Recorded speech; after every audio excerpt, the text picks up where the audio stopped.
Like it or not, life is full of measuring sticks. How smart we are, how fast we are, how well we can, compete.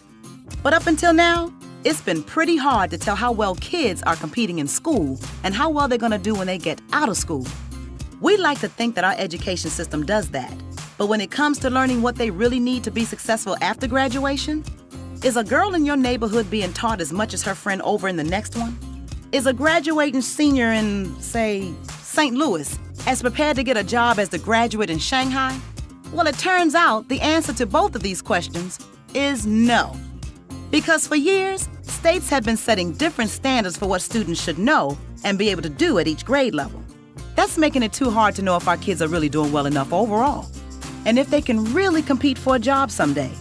What we really need are clear goals. That's where the Common Core state standards come in.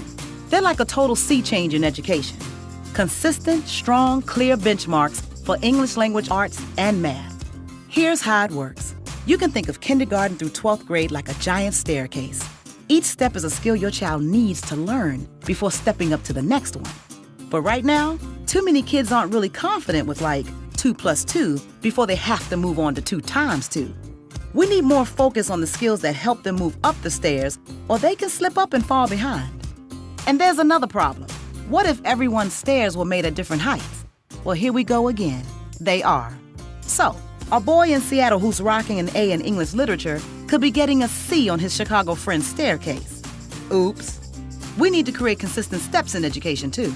So first, each standard creates a landing on the staircase, a stop along the way as your child heads toward high school graduation.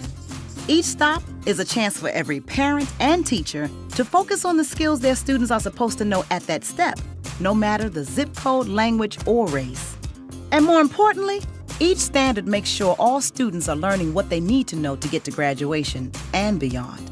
Because something like counting to 100 leads to understanding dollars and cents, which eventually leads to understanding how to manage a budget. Secondly, the standards are consistent from school to school, and they match up against international standards too. Now we know how we're doing compared to just about everyone. So even though local communities will still design their own curriculum, with the same rules, everybody can compete on the same kind of staircase. But standards aren't learning. That's why we need teachers, parents, and students to help make that happen. By working together to help kids meet these standards. The world's getting more and more competitive every day. But now, when our kids get to the top of their staircase, they can have way more options on where their life goes from there. Clear goals, confident, well-prepared students. That's the Common Core state standards.